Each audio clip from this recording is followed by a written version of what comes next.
Yes, people, what's going on? You are watching a clip from the Club podcast. If you want to find the full episodes, head over to Spotify, Apple Podcasts. You can get all of them there. Leave us a 5-star review as well. And we'll see you later. But the first thing we're going to get stuck into is best signing of the season. And there's a lot of competition for this. Erling Haaland, Casemiro, Aubameyang, Sven Botman, Gabriel Jesus, Zinchenko. They got about 25 nominations at Chelsea. Palhinha. Yeah. Ericsson was free. Yeah, that's a fantastic deal. Nick Pope. Yeah.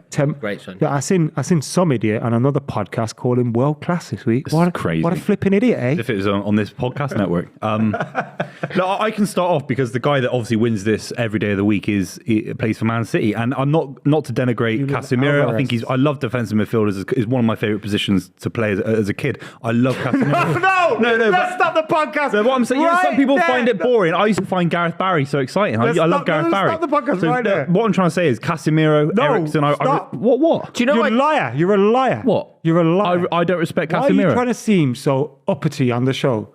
What do you mean? Of playing DM. Honestly, I love the defensive midfielder role. Having played football with you as well, I think you're a very gifted footballer. You're always one of my first picks. But what I would say is that you're not naturally defensive. You're a very forward-thinking, slightly lazy forward.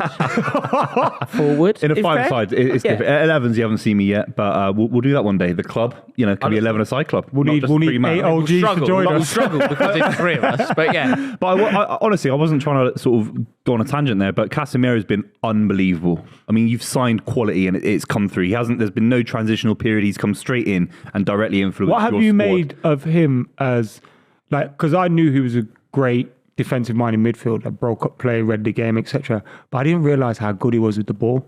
Yeah, some of the balls he's spraying is unbelievable.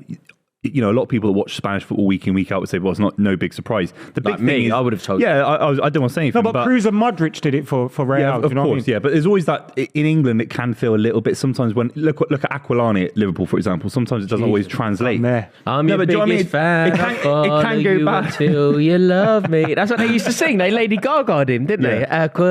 Aquilani. I don't remember that one, but do you know what I mean? It can be, some guys like Javi Garcia at Man City. It doesn't always translate as defensive midfielder role. He's come over, and even his leadership ability. I mean, to go into Man United and galvanise the dressing room the way I think he has is massively impressive. Considering he's been there six months. Do you know what I think? I think that there is definitely a conversation around Casemiro, and you're right to give him his praise. He's been sensational and has kind of revolutionised the Manchester United team as we know it. But the answer is Erling Haaland, isn't it? Like the answer to the best signing. All right, we'll eulogise about Erling Haaland when we award the... But it is Erling Haaland. Like, who would be your choice without him? We'll talk about Erling Haaland in a bit. Who would be your choice without Erling? So we've got kind of a Casemiro conversation. Who would be I think it's probably Casemiro. I think there's scope to talk about Pope.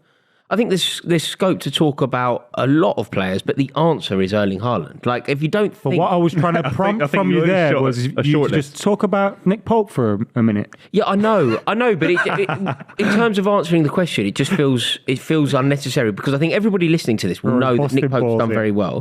Nick Pope has done very well, and Newcastle's defence has been exceptional, and I love what Eddie Howe has done there. Like, Eddie Howe has effectively reimagined himself, and there was something very impressive about the way that he did that.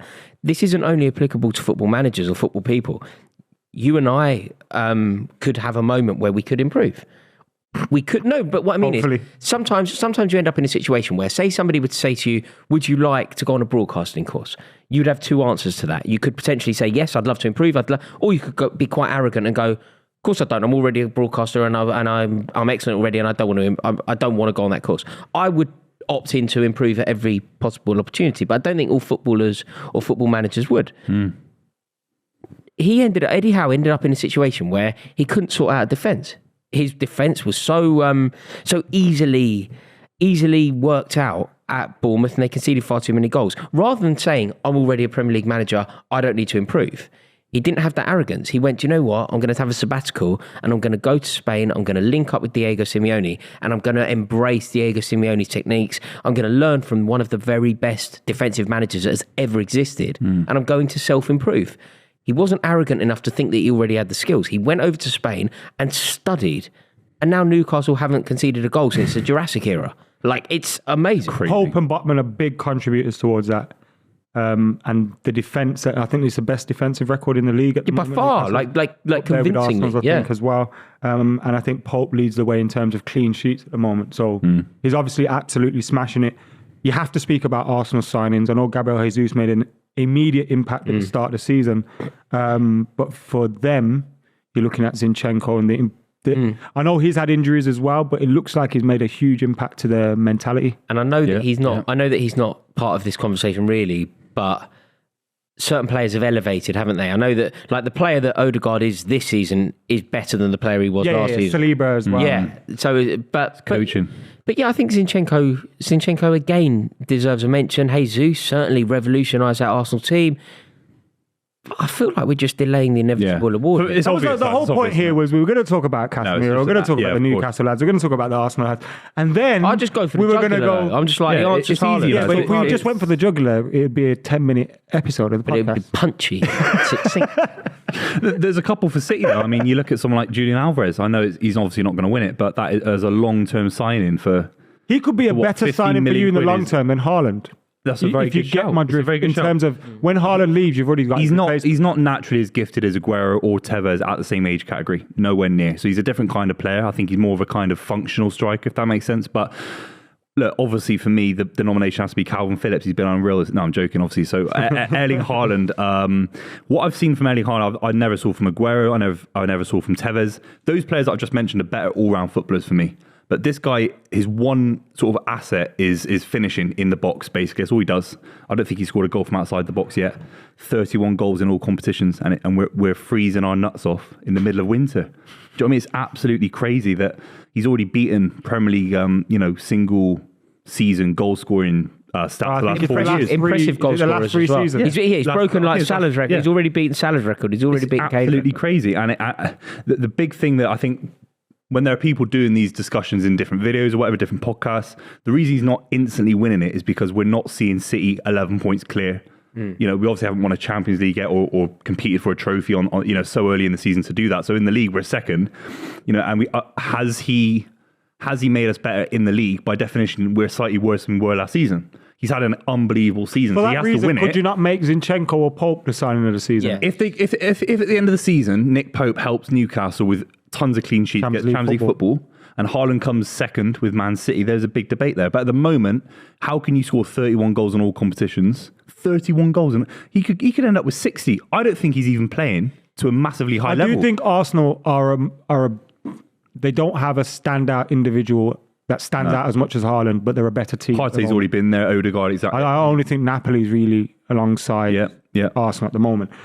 So obviously Erling Haaland signing of the season. Like he is, isn't he? Like I love the idea of kind of, I don't know, even sometimes being a little bit nuanced or controversial. But with this one, it just is Haaland. Like it is. Pound for pound, Eriksen has to be up there though. I don't know about free signing. He's got not only Kevin De Bruyne's got more assists.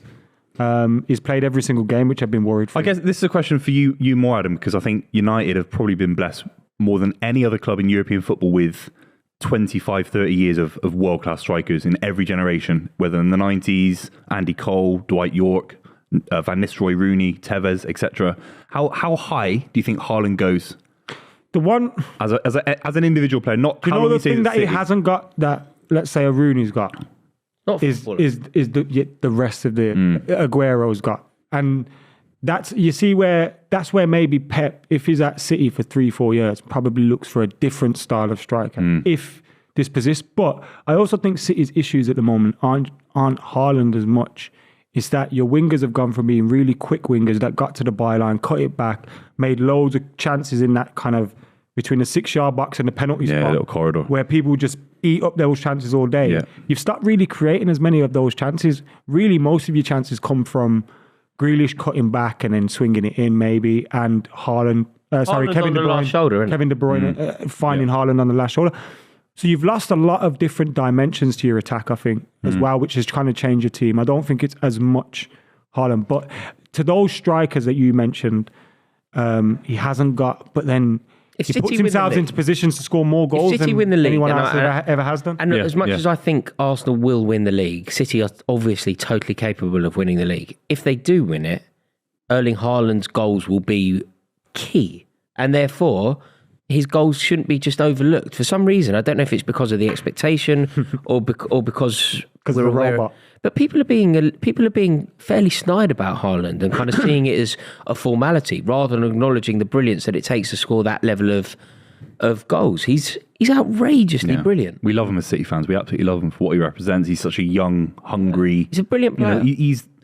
He's arguably he could be one of the best strikers in the history of football. He could finish that. Potentially. He's a brilliant player. The only problem that he has, as Buvey alluded to earlier, he signed for a club and it feels like the club have slightly regressed. And the easiest thing to do is to say the reason that they've regressed is because of the arrival of Haaland, the change that's occurred off the back of bringing in a player like Haaland. But in terms of signing of the summer, it just is Haaland. Like it really I'd is. say, okay, you go Haaland. I'd say, as the table stands with Arsenal at the top of the league, Zinchenko.